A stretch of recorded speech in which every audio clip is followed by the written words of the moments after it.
And how do you build those relationships with the choreographers? So say you're going into a class and you're like, I'd like to build a relationship with that choreographer. Yeah, put yourself at the front and you just take on everything they are saying. Like every little detail, I was making sure I was doing it, and I think that's what draws their attention. Then after class, like they came and spoke to me and stuff, and it's just like that was from one class, and then the next week they already knew me.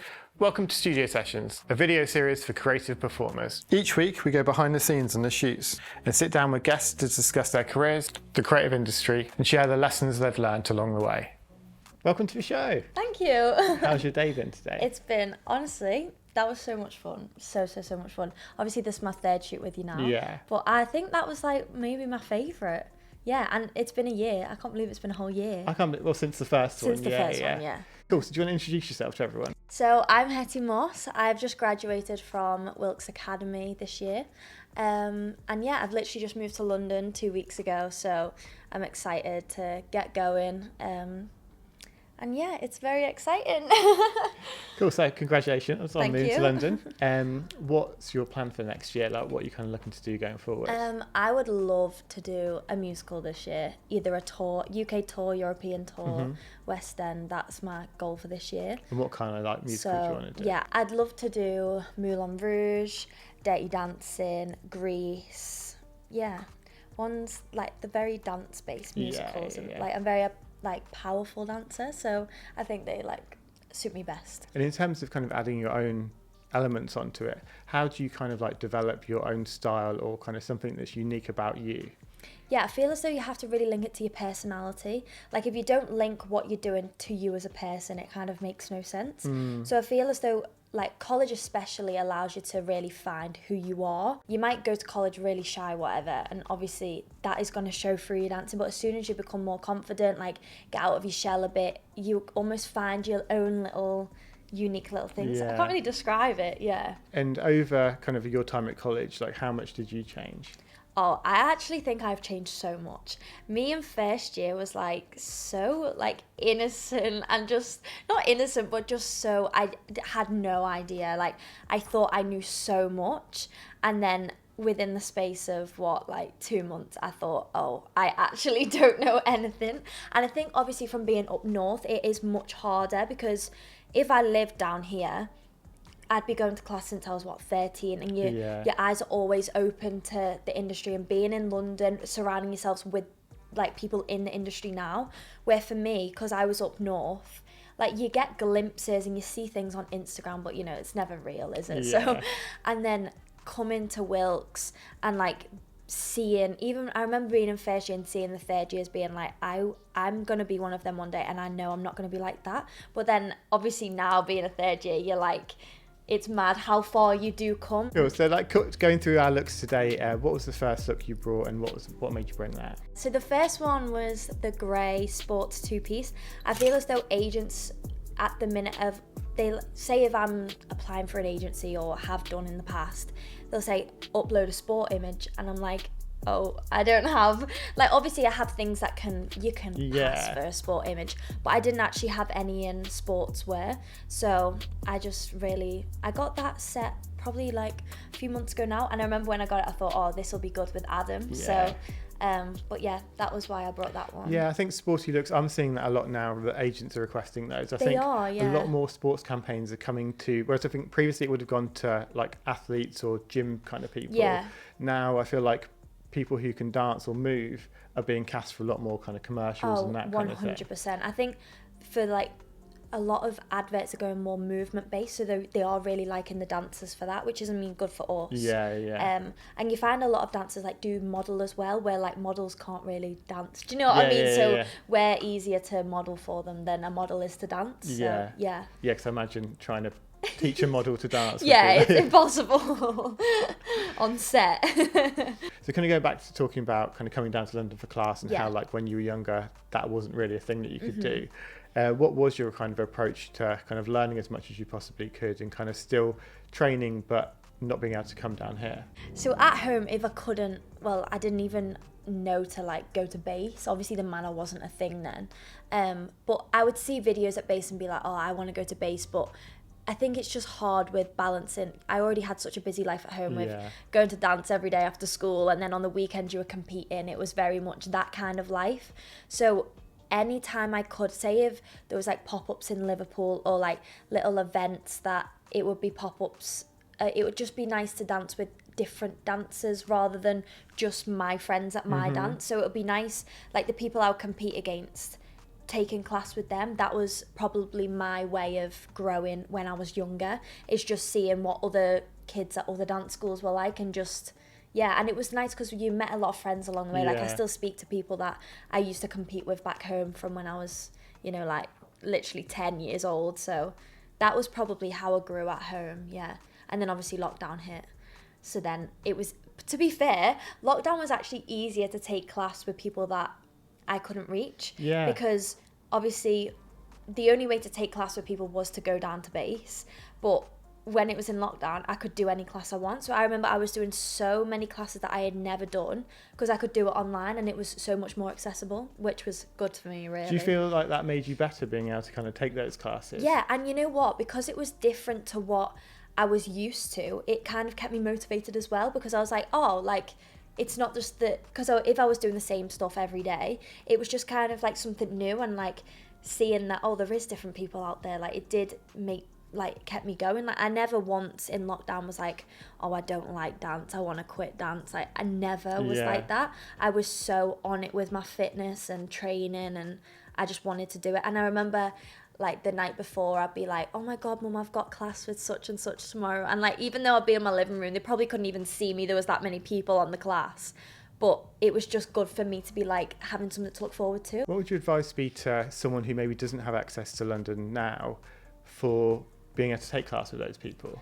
I would say, I think this is something I've been doing recently, is just learning choreography off videos. Although you're not getting taught the choreography, you can really get a feel for like what the choreography sits like in your body. So for example, I know my friends have gone on cruise ships. They've not been able to, you know, take class in London, obviously. So they've just been, you know, screen recording the videos, teaching themselves the choreo, filming it. You can then watch it back, you can fix any bits, and it's kind of like a self way of, you know, learning really the choreography clever. Which is a good way. You know, you're not taking class, but you're still getting a feel for the choreography. And I feel as though if people were to do that before taking class in London, they'd kind of have a bit of an understanding of what it's going to be like. So it's less intimidating going into 100%, it for the first. And they've never done this style before, or at least if you've had a go before, it's not, you know, a terrible way of taking class. I think that's such a good idea, because I feel like a lot of people I talk to, there'll be certain choreographers who they're too nervous to go into their class. And I'm still a bit nervous to go to people's class, but definitely like younger, I wouldn't, oh my god, I probably wouldn't even step foot in base. Like I was so scared, like 12-year-old me was so scared, but now like it's just second nature. So cool. So talking about second, let's go on to the second look for today. Love that. The second look was my oversized jeans and my vest, and this was actually requested from an agent. They said they loved my portfolio, they absolutely love it, but they just said, we need almost a blank canvas. They said, we just want you in a simple vest and jeans so that they can send that to clients if they ever, you know, if they want to see what I'm like, and they're like, oh, this is such and such, and then they say, oh, we'll style her this way. It's just kind of a blank canvas so they can do whatever they want with that. I think it's worth thinking about as well, like, because as we were talking about models and dancers earlier, there's going to be certain jobs where both are put forward for it. 100%. So you kind of need to think that, like, if that's how things are going to be cast, like, you're going to need an image that matches up to the model's images. 100%. So kind of anyone who would be starting college this year, or kind of like maybe in first year, what would your advice be to someone kind of on that journey who maybe it's like something you've learned along the way? I would say, so before I went to college, I remember someone saying to me, like, you only get what you put in. And that stuck with me my whole 3 years, because I feel as though at college, especially for me, when you've been from just like a small town or whatever, and you haven't experienced like the college life, it's so easy to get like caught up in, obviously it's so nice to go out, have fun, like 100% do that, because I had the best 3 years doing that. But it's so easy in terms of like in class to just stand at the back and just let the weeks go by, and that was that. Where I feel as though if you actually put your head down in class and put in what, like, as much as you can, you don't realize what you're going to get out of it. Do you Yeah. know what I mean? So it's so easy to just kind of coast along, but you just don't want to be that person to coast along and just be there because you're there, because you found it as a hobby. Like, I feel as though if you're just constantly working and just take every bit of information that every teacher tells you, then, and just put that into your work and how you approach class, then like you'll be fine. Like, so yeah. What do you think is giving you the drive to kind of like have that kind of act? I feel as though I always just take it off people I follow on Instagram. So like, say if someone's doing a job and I'm like, oh my God, look at them. I'm like, I know that if I put in as much as I can, I know that like one day I'll be like looking back and thinking, oh, I'm here now. And, you know, I was thinking back at college, oh my God, what I would do to be in that position. Do you know what I mean? So it's very much seeing what is out there on Instagram, and not even Instagram, just in the industry, and like reaching for your end goal. That's what probably got me through. Yeah, because I remember like even being a kid, like, because I'm from a relatively small town as well, just like seeing, like not realizing how much of a world was out there. Oh yeah. Like there was only certain kind of jobs that your parents did, or like people around you did. Like you never thought that a creative career would be possible. No, like you see maybe like what on TV, you're like, oh, this person did this, and I'm like, okay, but then there's it actually, once you're in the industry, you're like, oh my God, like little me would be like, whoa, do you know what I mean? It's crazy. Yeah. Who was like little you as an example of that? Who was her biggest kind of inspiration growing up? Oh God. I mean, little me.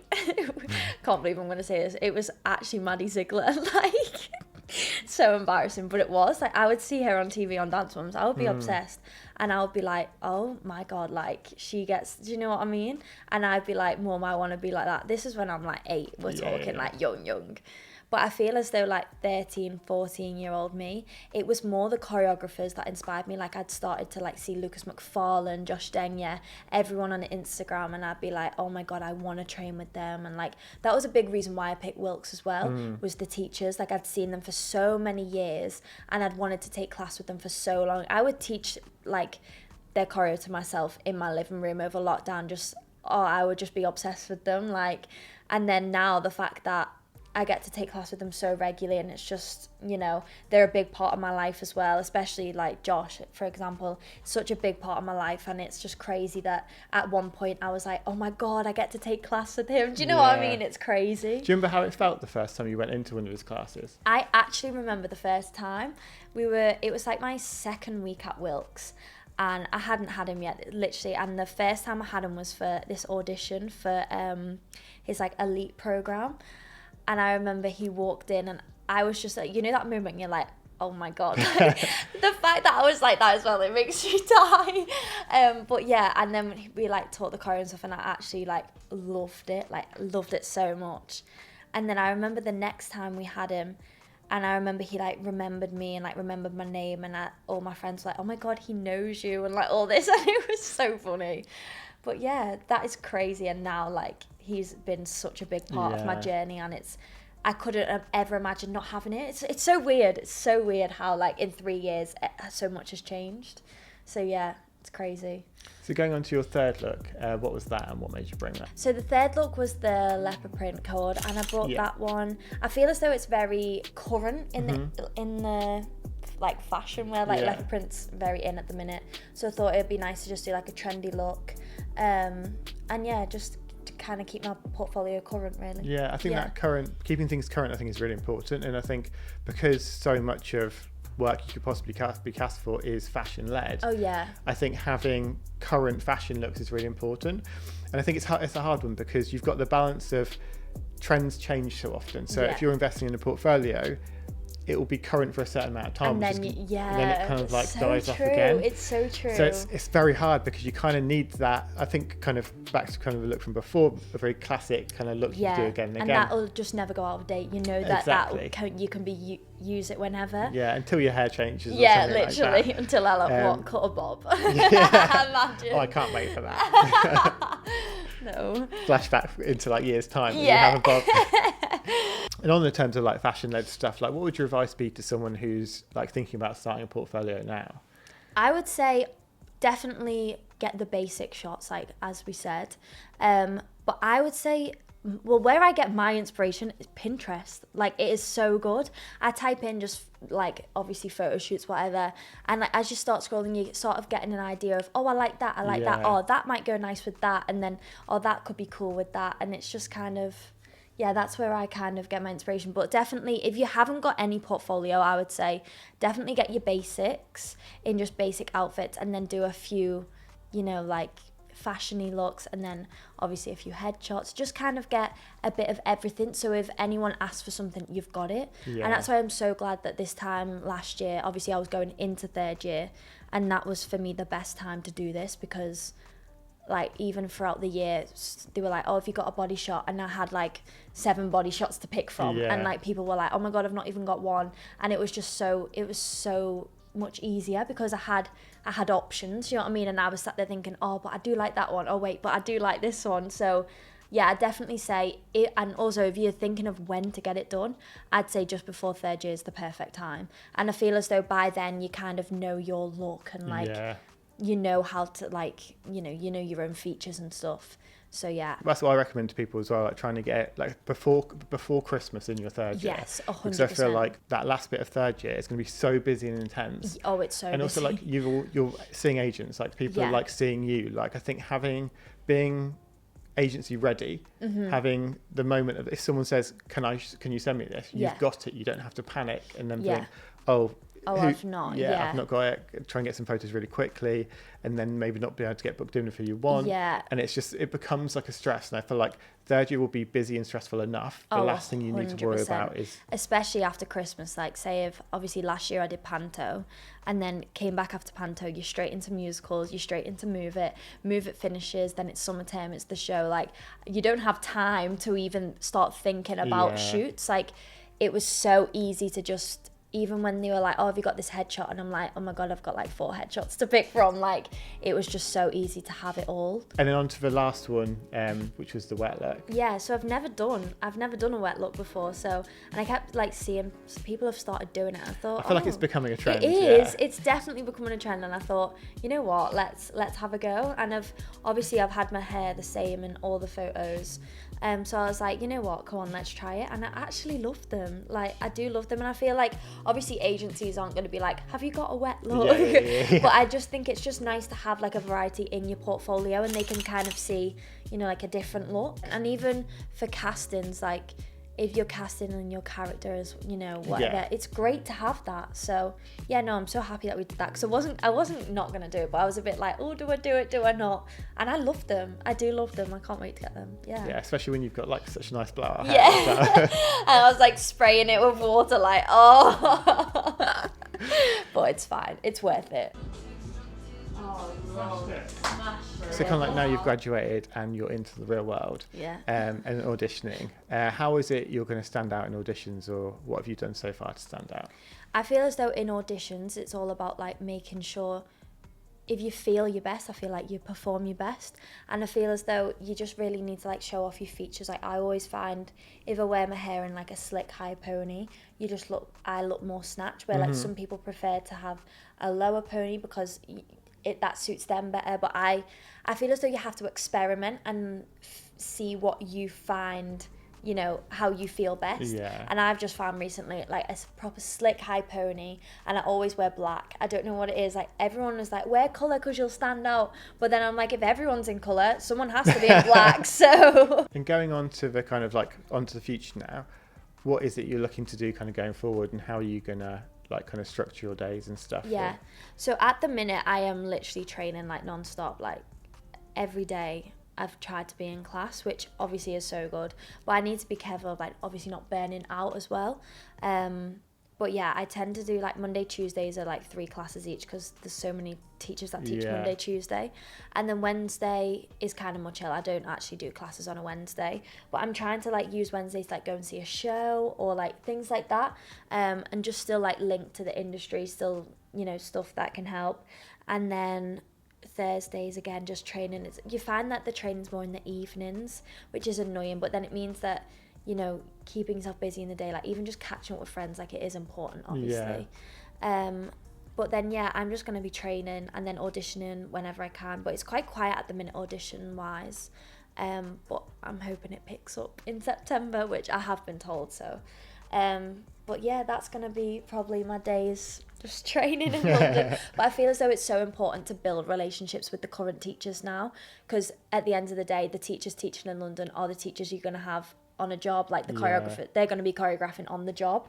So it's so important that they know you need to get your face out there. That's the most important thing, especially for commercial. For empty, it's not, you know, as important to, you know, link with all these people. I mean, it is, but they're not teaching regularly in London. They're always on a show or doing jobs. But it's for commercial work, it's so important to get in with the right people, and even just be training with people that you know are in the industry. For example, like if I go into a class and I see someone that I know has just been on a job with whoever, I go and stand next to them and I make sure the whole time, you know, I not dance, you know, with them, but I'm like, oh, what are they doing that I'm not? And that's also how, you know, you learn off each other, and it's just nice dancing outside your little college bubble. Do you know what I mean? It's like, it's just really eye-opening, dancing with new people. And yeah, I love it, to be fair, because you just get to learn off new people, see what the people are like actually in the industry. So yeah. And how do you build those relationships with the choreographers? So say you're going into a class and you're like, I'd like to build a relationship with that choreographer. Yeah. I mean, it is hard, don't get me wrong, but for example, like there was last week, I hadn't been to this one commercial class before, and I just made sure I put myself at the front. Like, I don't like going front center, I always go like to the side of it. Put yourself at the front and you just take on everything they are saying. Like, literally every little detail, I was making sure I was doing it, and I think that's what draws their attention. Then after class, like, they came and spoke to me and stuff, and it's just like, that was from one class, and then the next week they already knew me, and that's like, there's another teacher I've built a relationship with. So it is hard, but then if you do it the right way, it is so easy, because you just do what they want, and then so yeah. Well, thank you so much for today. No, really thank fun. you so much. Thank you so much for watching. If you liked this episode, please share it. If you want to see more of these, click subscribe. And if you've got any questions or anything you want to ask, just drop them in the comments below. See you in the next session.